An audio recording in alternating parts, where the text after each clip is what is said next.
صلات تسبیح فضیلت دا دی.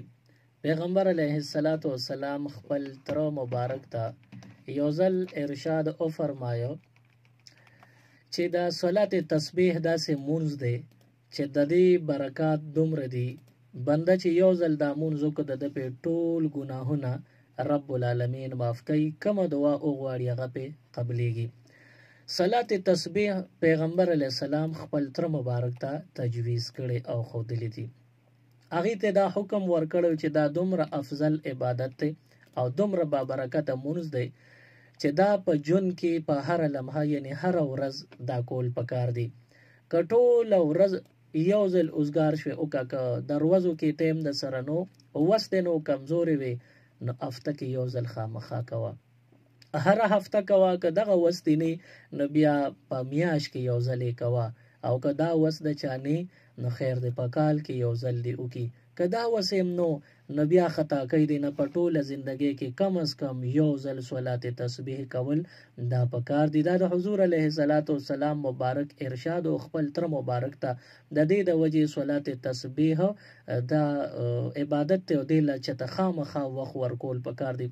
که ستاسو خوښه نن به د دې دا طریقه هم وښوم. صلات تسبیح چې کوم وخت نفل کول جایز وي هغه وخت کې به د 4 رکعاته نفلو نیت وتړئ. د 4 رکعاته نفلو نیت وتړلی شو د صلات تسبیح په نیت باندې او سبحانک اللهم ولا اله غیرک پورې ورسېدی نو 15 ځله یعنی 15 بار درېمه کلمه سبحان الله والحمد لله ولا اله الا الله والله اکبر ولا حول ولا قوة الا بالله العلی العظیم، دا الفاظ یعنی دا درېمه کلمه 15 ځله ووایه.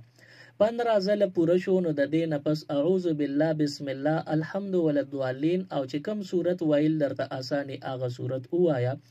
صورت ته ختم کنو د دې نه پس رکوع لمزه 10 ځله دغه تسبیحات ووایه سبحان الله والحمد لله ولا اله الا الله والله اکبر ولا حول ولا قوة الا بالله العلی العظیم.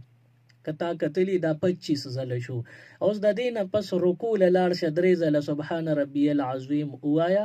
د هغې نه پس په رکوع کې 10 ځله دغه تسبیحات ووایه نو دا 35 ځله شو. بیا سمع الله لمن حمده ربنا لك الحمد ووایه نو د دې نه پس 10 ځله بیا دغه تسبیحات ووایه نو دا 45 ځله شو. بیا سجدې له لاړ شه 3 ځله سبحان ربی الاعلی نه پس بیا 10 ځله ووایه نو دا 55 بار شو.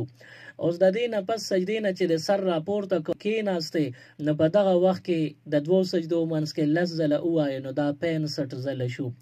اوس د دې نه پس بیا سجدې دویمې له پروزه په سجده باندې او بیا سجده کې 3 ځله سبحان ربی الاعلی ووایه او د هغې نه پس 10 ځله ووایه دغه تسبیحات نو که دا وشمېرلی شي نو دا 75 ځله شو. په یو رکعت کې 75 دا یو رکعت ترتیب چې ما څنګه وښوده په دې ترتیب او طریقه باندې 4 واړه رکعته وکړه. په دې ترتیب باندې 4 رکعته وشو. دا تسبیحات په یو رکعت کې 75 نو په 4 رکعاتو کې به دا 300 ځله شي. د دې نه پس چې سلام واړی کومه دعا کوې نو هغه به قبلیږي، ثواب به دې کېږي.